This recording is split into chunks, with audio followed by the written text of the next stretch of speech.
Hello everyone, आज के इस सेशन में हम NTSC स्टेज 1 सैट की प्रिपरेशंस को कंटिन्यू करते हुए अपने chapter is matter around us pure का एक और नया टॉपिक डिस्कस करने जा रहे हैं एंड दैट इज कंपाउंड्स।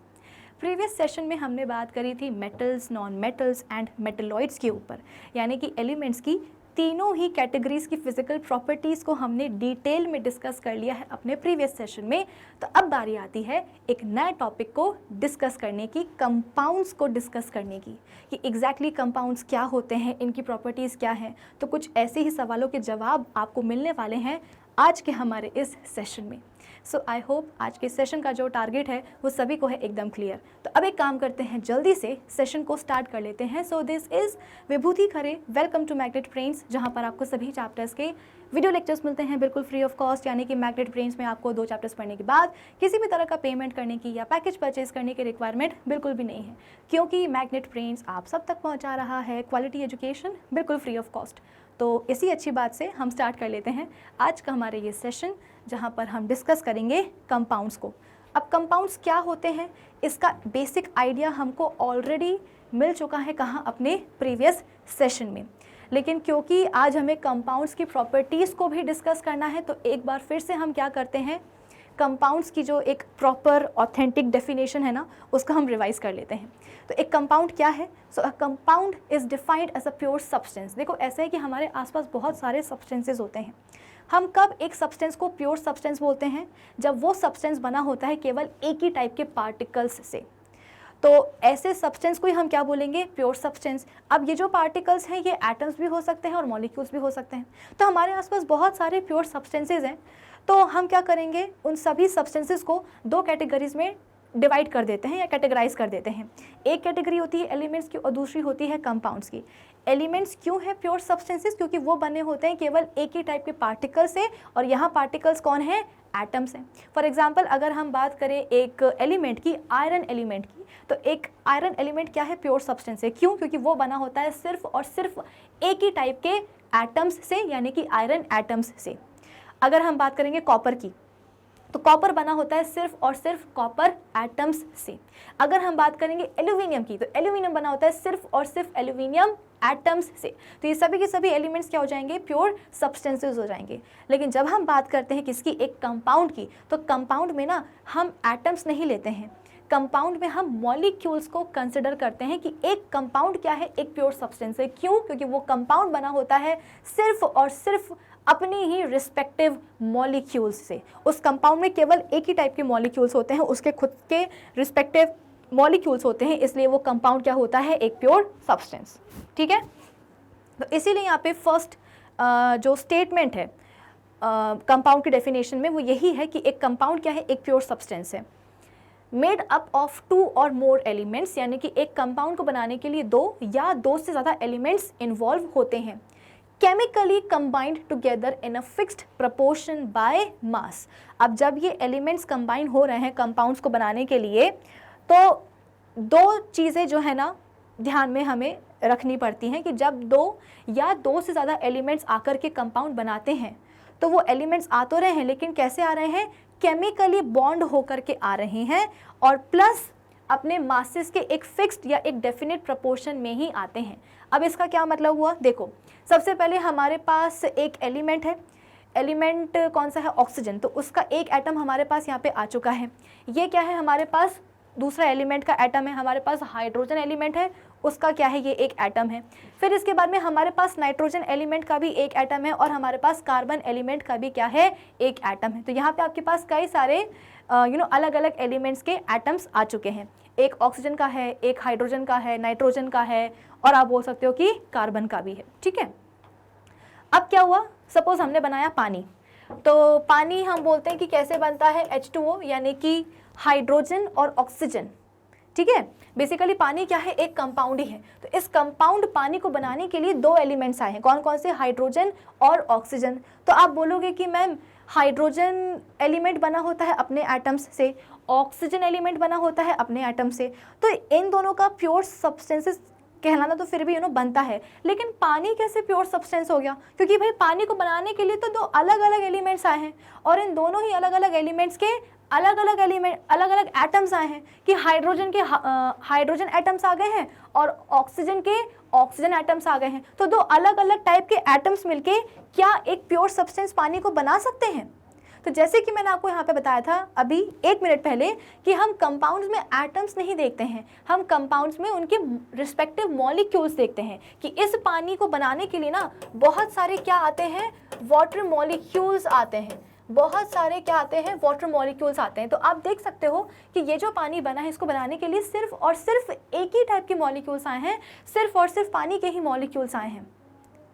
तो इसीलिए पानी क्या हो जाएगा, एक प्योर सब्सटेंस हो जाएगा। ठीक है, अब देखो यहाँ पे हम अलग अलग कंपाउंड्स बनाने वाले हैं। सपोज हमारे पास क्या है, हमने एक नाइट्रोजन का एटम ले लिया और हमने एक ऑक्सीजन का एटम ले लिया, तो इनके बीच में जो है ना क्या बन जाएगा, मतलब आप बोल सकते हो कि दो अलग अलग एलिमेंट्स के जो एटम्स आए हैं वो एटम्स आ तो रहे हैं, कंबाइन भी हो रहे हैं, लेकिन कैसे हो रहे हैं, केमिकली कंबाइन हो रहे हैं, जिसकी वजह से क्या बन चुका है, एक कंपाउंड नाइट्रोजन ऑक्साइड। देखो ऐसा है कि यहाँ पे हो क्या रहा है कि जब दो या दो से ज़्यादा जब एलिमेंट्स आकर के कंबाइन हो रहे हैं ना, तो उनके बीच में केमिकल चेंज हो रहा है।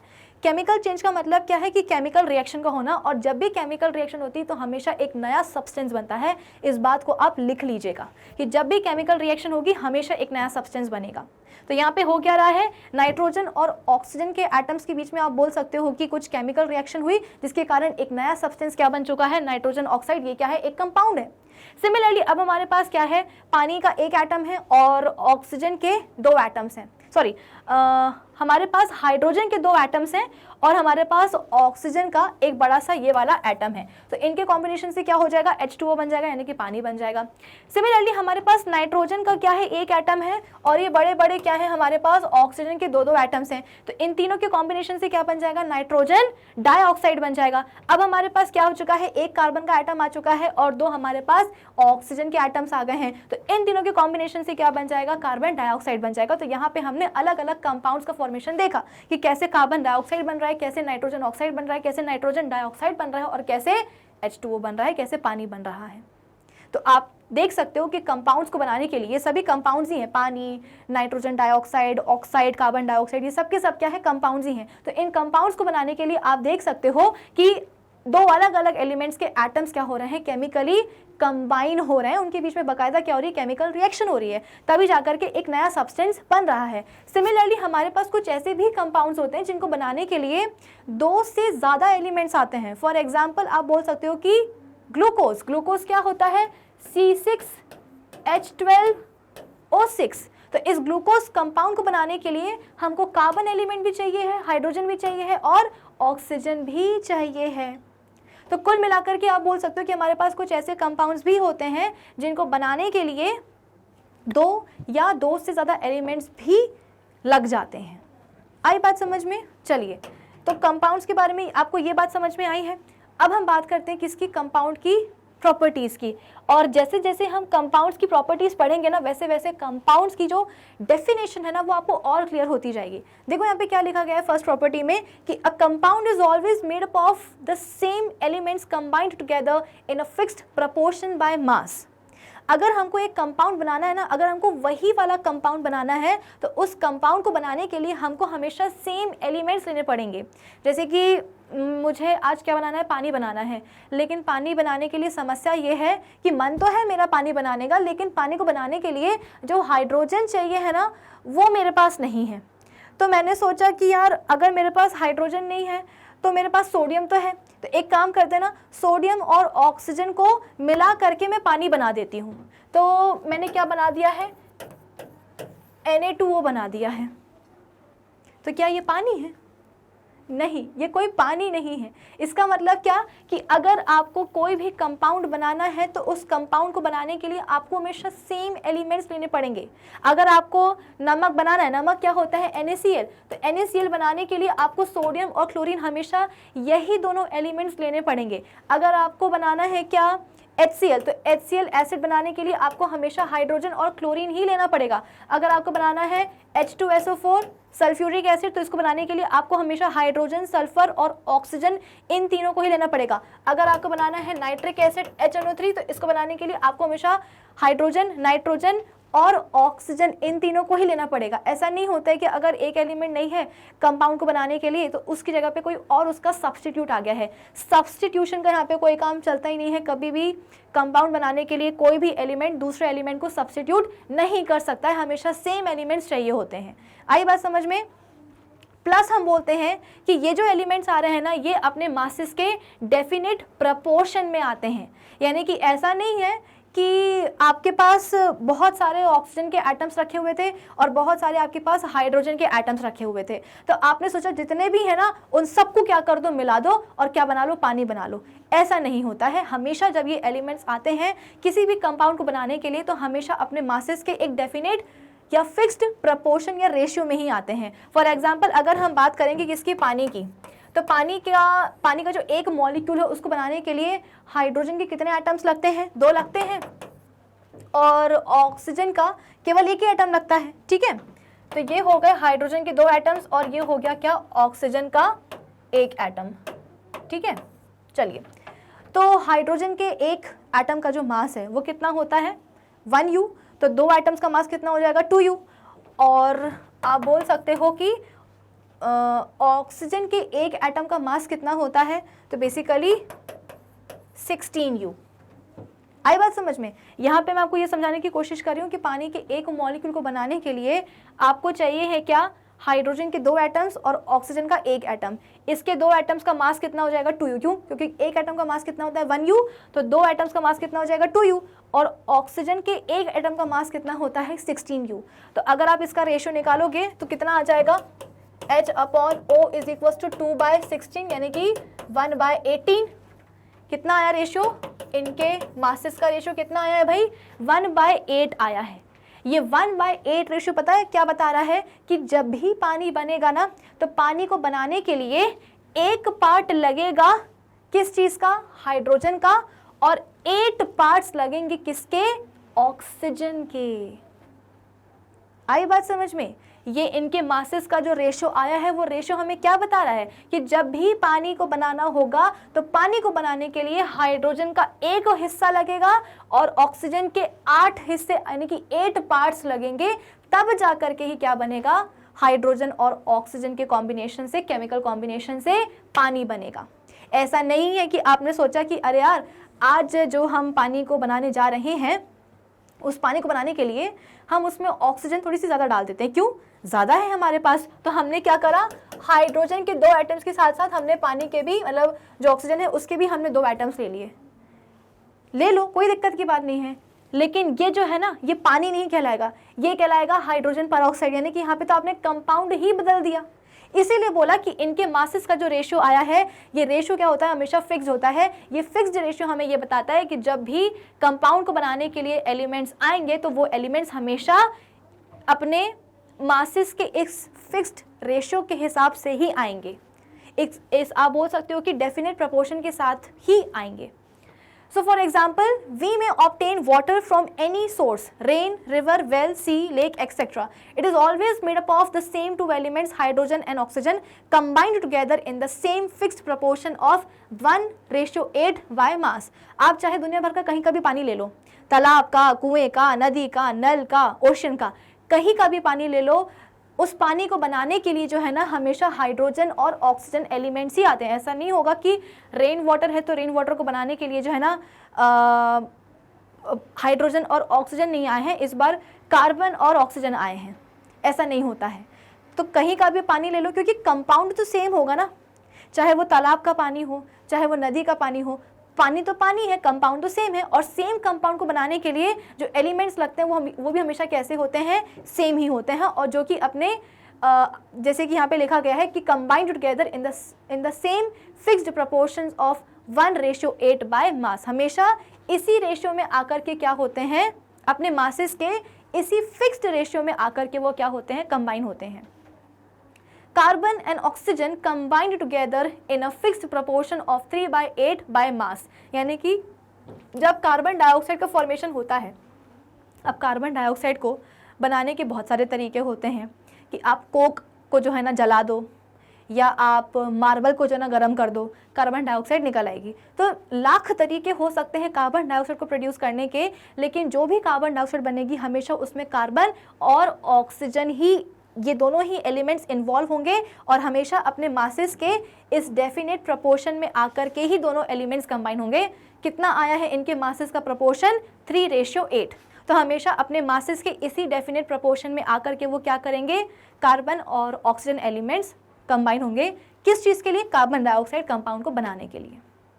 आई बात समझ में? चलिए, तो ये प्रॉपर्टी आपको समझ में आ गई। अगली प्रॉपर्टी हम देखते हैं कि a chemical compound is formed as a result of a chemical change और reaction and its proportion are, sorry यहाँ पे प्रॉपर्टी आना चाहिए, and its properties are entirely different from those of its constituents. क्या बोला गया है यहाँ पे कि एक केमिकल कंपाउंड कैसे बनता है? तो केमिकल रिएक्शन या किसी केमिकल चेंज का ही क्या होता है? एक रिजल्ट होता है, और इसकी जो प्रॉपर्टीज होती है ना वो उसके कॉन्स्टिट्यूएंट एलिमेंट्स से एंटायरली डिफरेंट होती है। इसको हम ऐसे समझ सकते हैं कि सपोज हमारे पास क्या है? आयरन पाउडर है और सल्फर पाउडर है, या आप बोल सकते हो कि आयरन फिलिंग्स हैं आपके पास और सल्फर का क्या है? पाउडर है आपके पास। ठीक है, ये देख लो, डायग्राम से देख लो, ज़्यादा अच्छी तरह से समझ में आएगा। ठीक है, तो आपके पास क्या है? यहाँ पे आयरन पाउडर है, ये वाला, सॉरी ये वाला, ठीक है, और आपके पास क्या है? सल्फर का पाउडर है। इसको आपने क्या करा है? बस दोनों ही पाउडर को आपने क्या करा है? मिक्स कर दिया है। तो मिक्स करने पे क्या हुआ? इनकी इस तरीके से खिचड़ी बन गई है। ठीक है, इनका मिक्सचर बन चुका है। अब हम सबको पता है कि जो मैग्नेट होता है वो लोहा और लोहे से बनी हुई जो चीज़ें होती हैं उनको वो अट्रैक्ट करता है। तो जब हम इस मिक्सचर के ऊपर एक मैग्नेट को लेकर के आए तो आप देख सकते हो कि मिक्सचर में जो भी आयरन फाइलिंग्स हमने ली थी ना वो पूरी की पूरी जाकर के मैग्नेट के ऊपर चिपक गई हैं। आई बात समझ में कि हमारे पास आयरन की कुछ फाइलिंग्स थी, कुछ पाउडर था, और हमारे पास सल्फर का पाउडर था कुछ इस तरीके का। दोनों को हमने क्या करा है? कुछ ऐसे मिला दिया है। अब जब इनके मिक्सचर के ऊपर हमने क्या करा है? एक मैग्नेट लेकर के आए हैं, तो सभी के सभी जो आयरन की जो फाइलिंग्स हैं वो इस मैग्नेट के ऊपर आकर के चिपक गई हैं, यानी कि अब सल्फर अलग हो गया और आयरन फाइलिंग्स क्या हो गई? अलग अलग हो गई। अब ये तो आपका एक एक्सपेरिमेंट हुआ। अब ये जो आपने मिक्सचर बनाया था ना, इस मिक्सचर को अब आप क्या करो? हीट कर दो। अभी तक आपने बस इन दोनों को लेकर के कुछ इस तरीके से इनका एक मिक्सचर बनाया था। आपके पास दो अलग अलग चीज़ें थी, आपने उनको बस रैंडमली मिक्स कर दिया। अब मिक्स करने के बाद में आप करोगे क्या? इस मिक्सचर को आपने हीट करना है, गर्म करना है। गर्म करने के बाद में जो है ना आपको कुछ इस तरीके का एक नया सब्सटेंस मिलने वाला है, और ये सब्सटेंस पता है क्या होगा? ये होने वाला है आयरन सल्फाइड कंपाउंड। क्योंकि जब आपने इनिशियली आयरन और सल्फर का मिक्सचर बनाया था ना तो वो तो बस आपने खिचड़ी बनाई थी कि आपके पास दो अलग अलग पाउडर थे, मिक्स कर दिया आपने। लेकिन अब इस मिक्सचर को आपने क्या किया? हीट किया। हीट करने से क्या हो गया? आयरन और सल्फर के बीच में केमिकल रिएक्शन हो गई, और इस केमिकल रिएक्शन के कारण, जैसे कि मैंने आपको हमेशा बताया कि हमेशा केमिकल रिएक्शन के कारण आप बोल सकते हो कि एक नया सब्सटेंस बनता है। तो देखो, आयरन और सल्फर के बीच में जब केमिकल रिएक्शन हुई तो एक नया सब्सटेंस बन गया, और ये नया सब्सटेंस क्या है भाई? ये नया सब्सटेंस है कंपाउंड आयरन सल्फाइड। और जब आप इस आयरन सल्फाइड के ऊपर मैग्नेट लेकर के जाओगे ना तो अब आयरन की जो फाइलिंग्स हैं वो मैग्नेट से नहीं चिपकने वाली, अभी चिपक रही थी। जब हमने हीट नहीं किया था, जब कंपाउंड नहीं बना था, बस जब एक मिक्सचर बना था आयरन और सल्फर का, तब जब हम मैग्नेट लेकर के आ रहे थे तो पूरी की पूरी जो आयरन है वो जाकर के चिपक रही थी मैग्नेट के ऊपर। लेकिन जब हमने क्या करा?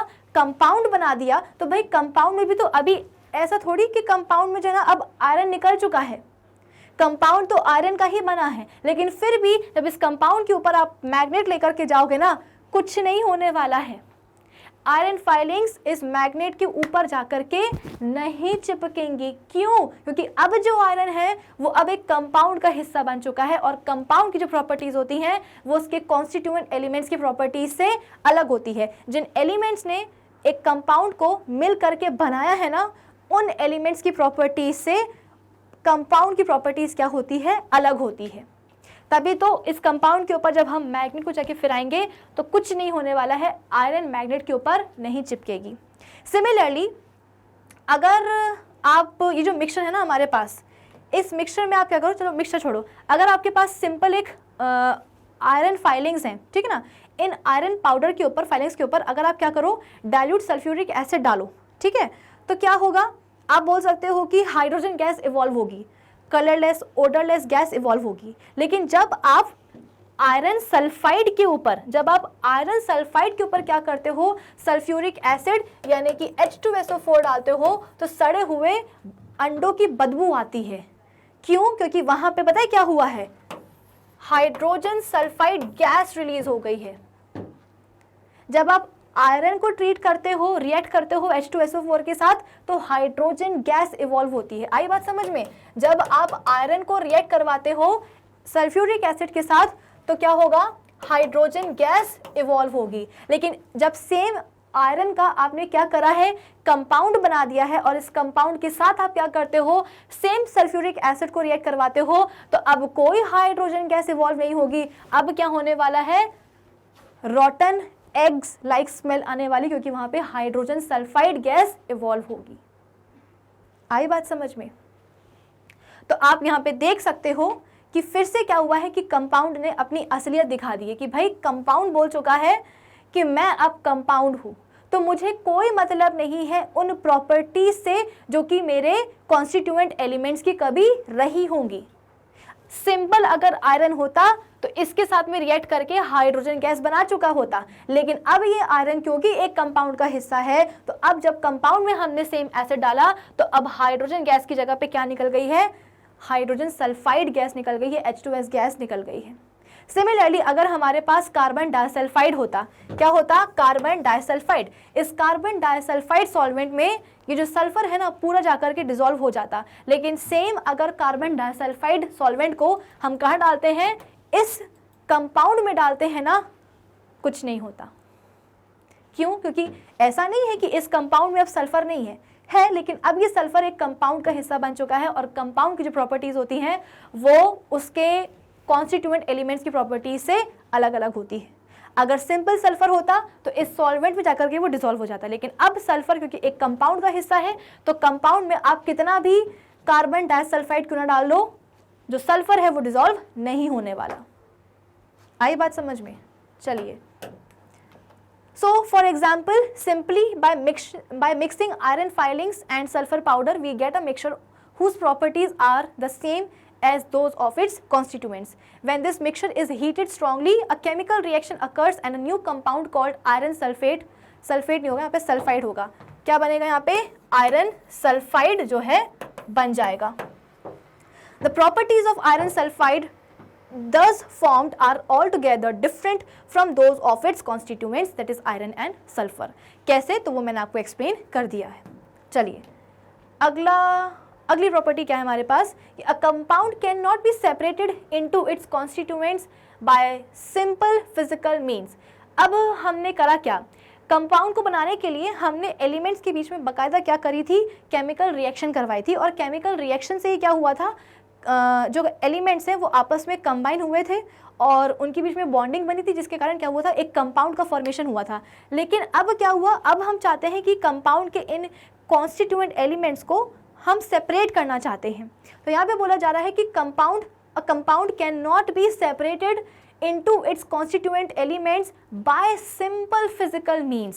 जैसे कि हमने क्या करा था, जब हमने आयरन फाइलिंग्स और सल्फर पाउडर का जो मिक्सचर बनाया था, उस मिक्सचर के ऊपर जब हम मैग्नेट लेकर के जा रहे थे, तो मैग्नेट क्या कर रहा था, पूरी की पूरी जो आयरन फाइलिंग्स हैं उनको अपनी तरफ अट्रैक्ट कर रहा था, जिसके कारण सल्फर अलग हो गया था और जो आयरन फाइलिंग्स हैं वो क्या हो चुकी थी, अलग हो चुकी थी। ये हुआ था कि नहीं हुआ था?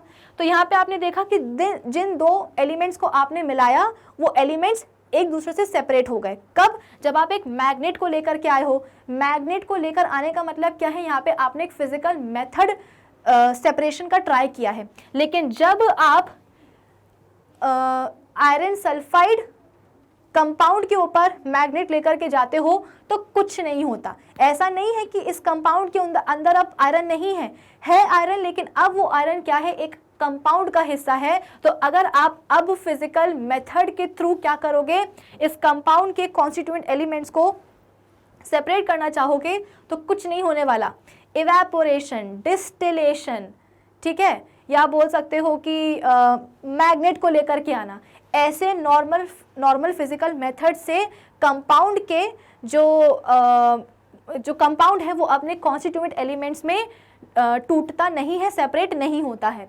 Water can not be separated into its constituent that is hydrogen and oxygen elements by simple physical means such as filtration, evaporation, distillation, solvent extraction और using a magnet। कि अगर आप चाहते हो कि पानी को बनाने के लिए हाइड्रोजन भी लगा है और ऑक्सीजन भी लगा है, तो इन दोनों को ही सेपरेट करने के लिए हम क्या करेंगे, मतलब अगर हम चाहते हैं कि पानी इन दोनों एलिमेंट्स में फिर से डिवाइड हो जाए, तो इसके लिए हम क्या कर रहे हैं, इवेपोरेशन करवा रहे हैं, फिल्ट्रेशन करवा रहे हैं, डिस्टिलेशन करवा रहे हैं, मैग्नेट लेकर के आ रहे हैं। तो इन सबसे कुछ नहीं होने वाला है। क्यों? क्योंकि ये दोनों एलिमेंट्स कंबाइन कैसे हुए थे, केमिकली कंबाइन हुए थे, केमिकल रिएक्शन हुई थी। तो केमिकल मेथड से ही क्या होंगे, ये फिर ये अलग अलग भी होंगे। भाई जब एलिमेंट्स जुड़े थे केमिकल रिएक्शन के थ्रू, तो इनको सेपरेट करने के लिए भी आपको क्या करना पड़ेगा, केमिकल मेथड का ही यूज करना पड़ेगा।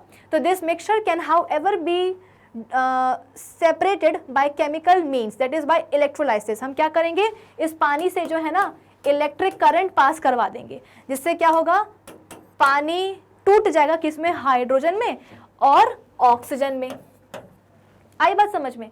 तो मैग्नेट लेकर के आना, इवेपोरेशन करवाना, फिल्ट्रेशन करवाना, ऐसे फिजिकल मेथड से कंपाउंड अपने कॉन्स्टिट्यूएंट एलिमेंट्स में सेपरेट नहीं होता है। सेपरेट करने के लिए आपको केमिकल मेथड्स ही यूज करने पड़ते हैं। जैसे कि पानी को तोड़ने के लिए हाइड्रोजन और ऑक्सीजन में हम क्या करते हैं, इलेक्ट्रिक करंट पास करवाते हैं, क्योंकि ऑब्वियस सी बात है ना, एलिमेंट्स कंबाइन कैसे हुए थे, केमिकल रिएक्शन के थ्रू। तो सेपरेट भी कैसे होंगे, केमिकल मेथड के ही through. So when a magnet is moved in the compound iron sulphide, iron does not get separated from sulphur. Energy, अच्छा ये हो गया। चलिए आगे बढ़ते हैं कि a compound is a homogeneous substance. एक और नई प्रॉपर्टी आ गई है कंपाउंड की, कि एक कंपाउंड क्या होता है, होमोजेनियस सब्सटेंस होता है। होमोजेनियस होने का मतलब क्या है, कि आपको उस कंपाउंड में ना, उस सब्सटेंस में एक यूनिफॉर्मिटी दिखाई देती है। कि अगर आपके पास एक ग्लास है, उस ग्लास में आपने क्या करा है, पानी डाला है, तो उस पूरे पानी में, उस सब्सटेंस के पूरे मास में आप बोल सकते हो कि जो पार्टिकल्स है ना, वो एक जैसे दिखाई देते हैं। यानी कि पानी की हर एक बूंद आपको एक जैसी ही दिखाई देगी। आई बात समझ में? तो इसे हम क्या बोलते हैं, एक यूनिफॉर्मिटी होना, एक इवननेस होना। कि अगर आपके पास एक कंपाउंड है, तो उस कंपाउंड में आपको एक इवननेस दिखाई देगी। ग्लास में आपने पानी भरा हुआ है, तो उस ग्लास में पानी की हर एक बूंद आपको एक जैसी दिखाई देगी। सब्सटेंस के पूरे मास में क्या होता है, पार्टिकल्स एक जैसे ही होते हैं। कि सपोज आपने एक कटोरी में शक्कर लेके रखी हुई है, तो सभी के सभी जो शक्कर के पार्टिकल्स होंगे वो एक जैसे ही दिखाई देंगे। अगर आपने नमक लेकर के रखा है, तो नमक के सारे पार्टिकल्स एक जैसे ही दिखाई देंगे। So for example, when we examine iron sulfide under a magnifying glass or a microscope, we find that all the particles of iron sulfide are the same throughout the mass। ये सभी के सभी जो पार्टिकल्स हैं किसके, iron sulphide के, वो कैसे हैं, थ्रू आउट द मास एक जैसे हैं। Iron sulfide is a homogeneous substance. If we take some sugar या common salt in a china dish, we find that every bit of it has the same taste whether we take it from the top, middle, bottom portion of sugar or salt। अगर आप एक कटोरी में शक्कर लेकर के रखते हो और उस कटोरी के आप 3 हिस्से कर देते हो, ठीक है, ऊपर वाला हिस्सा, बीच वाला और सबसे नीचे वाला, तो आप किसी भी हिस्से से शक्कर को चख लो, शक्कर का जो स्वीट टेस्ट है ना, वो आपको एक जैसा ही मिलने वाला है। ऐसा नहीं होगा कि ऊपर की लेयर जो है ना शक्कर की, उसकी मिठास कुछ ज़्यादा है, या नीचे वाली जो लेयर है शक्कर की, इस लेयर की जो मिठास है वो ज़्यादा है, ऐसा नहीं होता। तो एक प्योर सब्सटेंस क्या होता है, या बोल सकते हो कि एक कंपाउंड क्या होता है, एक होमोजेनियस सब्सटेंस होता है। यानी कि उस पूरे कंपाउंड में आपको एक इवननेस, एक यूनिफॉर्मिटी दिखाई देती है। सब्सटेंस के पूरे मास में जो पार्टिकल्स हैं वो एक जैसे नजर आते हैं। कि एक ग्लास पानी में पानी की हर एक बूंद कैसी होगी, आपस में मिलती जुलती होगी। आई बात समझ में? चलिए फिर नेक्स्ट प्रॉपर्टी क्या है, कि a compound has a definite molecular formula and fixed melting points and boiling points. कि एक कंपाउंड का जो है ना मेल्टिंग और बॉइलिंग पॉइंट क्या होता है, फिक्स होता है, और उसका जो मॉलिक्यूलर फॉर्मूला है वो भी क्या होता है, फिक्स ही होता है। देखो ऐसा है, हमने प्रीवियस चैप्टर में पढ़ा है कि पानी का जो बॉइलिंग पॉइंट है वो कितना होता है, 100 डिग्री सेल्सियस होता है। यानी कि 100 डिग्री सेल्सियस पर आने के बाद ही क्या करता है, पानी अपनी वेपर्स में कन्वर्ट होता है बाय बॉइलिंग। सिमिलरली अगर मैं बात करूं पानी का फ्रीजिंग पॉइंट क्या है, तो 0 डिग्री सेल्सियस, यानी कि जब तक पानी को आप 0 डिग्री सेल्सियस पे लेकर के नहीं आओगे तब तक पानी फ्रीज नहीं होगा, वो अपने लिक्विड स्टेट में ही रहेगा, है ना। या अगर आप बोलो कि बर्फ का मेल्टिंग पॉइंट क्या है, तो बर्फ का मेल्टिंग पॉइंट हम बोलते हैं कि 0 डिग्री सेल्सियस ही होते हैं, कि जब तक आप बर्फ को इतने टेम्परेचर पे लेकर के नहीं आओगे तब तक बर्फ जो है वो पानी में मेल्ट नहीं होगी। तो पानी का आप देख सकते हो कि उसका freezing point, melting point, boiling point कैसा होता है, एक फिक्स होता है। ये बात केवल पानी की नहीं है, ये बात है हर एक कंपाउंड, क्योंकि हर एक कंपाउंड का जो मेल्टिंग पॉइंट है, फ्रीजिंग पॉइंट है, बॉइलिंग पॉइंट है, वो कैसा होता है, फिक्स ही होता है। हाँ, अगर उसमें इम्प्योरिटीज ऐड कर दी गई हैं तो बात अलग है, लेकिन अगर हमारे पास एक प्योर कंपाउंड है बिना किसी इम्प्योरिटीज वाला, तो आप बोल सकते हो कि उस कंपाउंड का जो मेल्टिंग पॉइंट है, जो बॉइलिंग पॉइंट है, वो कैसा होगा, हमेशा फिक्स ही होगा। अगर हम बात करें किसकी, मॉलिक्यूलर फॉर्मूला की, तो मॉलिक्यूलर फॉर्मूला भी क्या होता है, एक कंपाउंड का फिक्स ही होता है। जैसे कि आज मैंने आपसे बोला कि देखो बच्चों, पानी का जो मॉलिक्यूलर फॉर्मूला है वो कितना है, H2O है। अब ऐसा नहीं होगा कि कल आकर के मैं आपसे बोलूँगी कि नहीं, आज जो मेरा मूड है वो बदल गया है और आज मैं बोलती हूँ कि जो पानी का जो मॉलिक्यूलर फॉर्मूला है वो क्या होगा, वो होगा NaCl। आई बात समझ में। एक बार जो मॉलिक्यूलर फॉर्मूला बन जाता है किसी कंपाउंड का, जिंदगी भर वो फॉर्मूला वही रहता है, हमारे मूड के हिसाब से फॉर्मूला चेंज नहीं होता। ऐसा क्यों?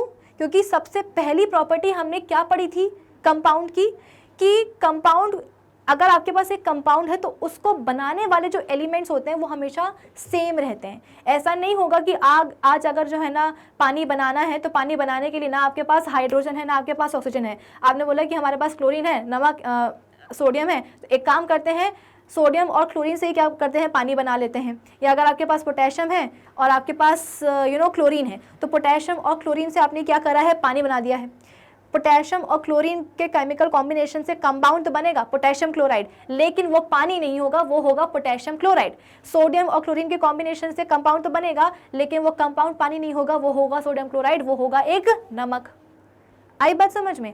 तो एक कंपाउंड को बनाने के लिए जो भी एलिमेंट्स आते हैं वो हमेशा सेम ही आते हैं, प्लस वो अपने मासेस के एक फिक्स्ड रेशियो में ही आकर के कंबाइन होते हैं। ये चीज़ हमने सीखी थी कि नहीं सीखी थी, कि हमने बोला कि पानी को बनाने के लिए, पानी के एक मॉलिक्यूल को बनाने के लिए हाइड्रोजन के 2 एटम्स लगते हैं और ऑक्सीजन का केवल एक ही एटम लगता है।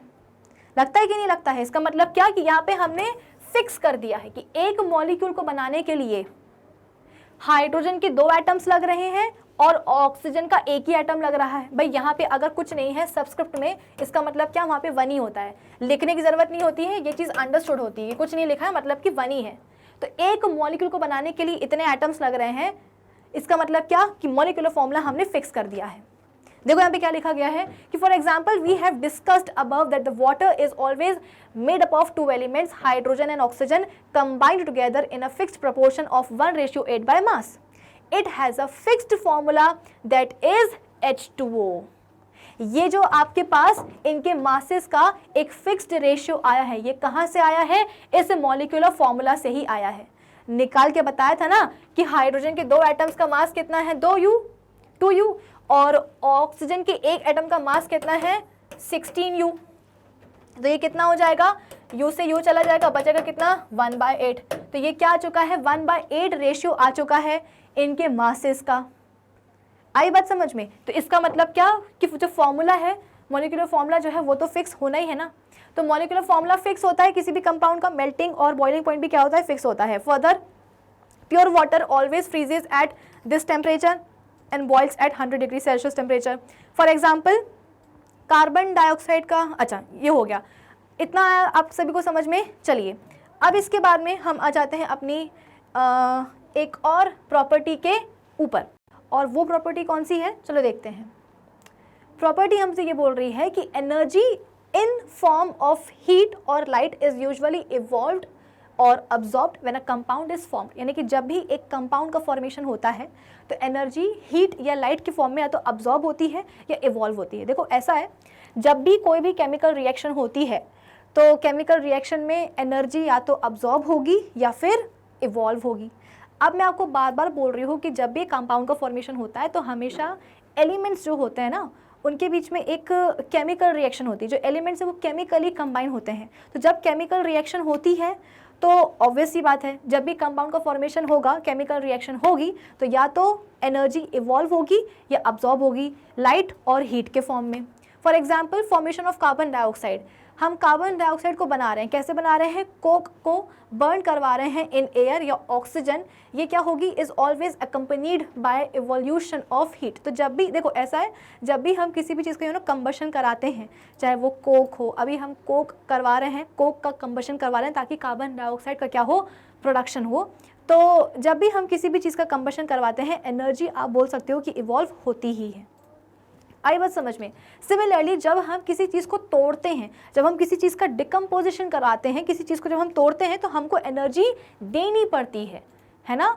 तो बहुत सारी ऐसी केमिकल रिएक्शंस होती हैं जहाँ पे एनर्जी बाहर निकलती है, और बहुत सारी केमिकल रिएक्शंस ऐसी भी होती हैं जहाँ पे हमें एनर्जी देनी पड़ती है, तब जाकर के वो केमिकल रिएक्शन प्रोसीड होती है। तो हमेशा ध्यान रखिएगा कि जब भी कंपाउंड का फॉर्मेशन होगा, तो energy in the form of heat और लाइट या तो इवॉल्व होगी या फिर अब्जॉर्ब होगी। तो ये कुछ प्रॉपर्टीज़ थी कंपाउंड्स की, उम्मीद करती हूँ कि सबको समझ में आई होंगी। और इन प्रॉपर्टीज़ को पढ़ने के बाद में जो एक कंपाउंड की जो प्रॉपर डेफिनेशन है, ये आपको और क्लियर हुई होगी कि एक कंपाउंड एक प्योर सब्सटेंस होता है जिसको बनाने के लिए दो या दो से ज़्यादा एलिमेंट्स क्या होते हैं, कंबाइन होते हैं। कैसे कंबाइन होते हैं, केमिकली कंबाइन होते हैं, यानी कि उनके बीच में बाकायदा केमिकल रिएक्शन होती है, और इसी केमिकल रिएक्शन के कारण कंपाउंड की जो प्रॉपर्टीज़ होती हैं वो अपने कॉन्स्टिट्यूएंट एलिमेंट्स की प्रॉपर्टीज़ से अलग अलग हो जाती है। डेफिनेटली एलिमेंट्स आकर के कंबाइन होते हैं, लेकिन कैसे कंबाइन होते हैं, पहली बात तो एक कंपाउंड को बनाने के लिए हमेशा सेम एलिमेंट्स लगते हैं। ऐसा नहीं कि कॉम्प्रोमाइज़ हम कर लेंगे, है ना, कि आज ये नहीं है तो इसकी जगह पे ये ले लेते हैं, नहीं। एक कंपाउंड को बनाने के लिए हमेशा सेम एलिमेंट्स लगते हैं, और ये एलिमेंट्स अपने मासेस के एक डेफिनेट प्रपोर्शन में एक फिक्स्ड रेशियो में ही आकर के कंबाइन होते हैं। कि आज अगर हमारे पास एक एलिमेंट के एटम्स ज़्यादा हैं, तो जितने एटम्स थे सब के सब हमने क्या करे हैं, कंपाउंड को बनाने में डाल दिए हैं। ऐसा नहीं होता है, मासेस के एक डेफिनेट रेशियो में फिक्स्ड प्रपोर्शन में ही एलिमेंट्स आकर के कंबाइन होते हैं, सेम एलिमेंट्स ताकर की सेम क्या बने, एक कंपाउंड बने। क्लियर है। तो आज के सेशन के लिए भाई बस इतना ही। काफ़ी सारी प्रॉपर्टीज़ हमने पढ़ ली हैं, उम्मीद करती हूँ सबको सारी प्रॉपर्टीज़ समझ में आई होंगी। जिसको भी डाउट होगा वो कमेंट सेक्शन में पूछ लीजिएगा। तो अब हम क्या करेंगे, अगले सेशन में मिलेंगे, लेकिन तब तक आप क्या करोगे, विज़िट करोगे हमारी ऑफिशियल वेबसाइट, गूगल पे टाइप करना magnetbrains.com। जैसे टाइप करके सर्च करोगे ऑफिशियल वेबसाइट आ जाएगी।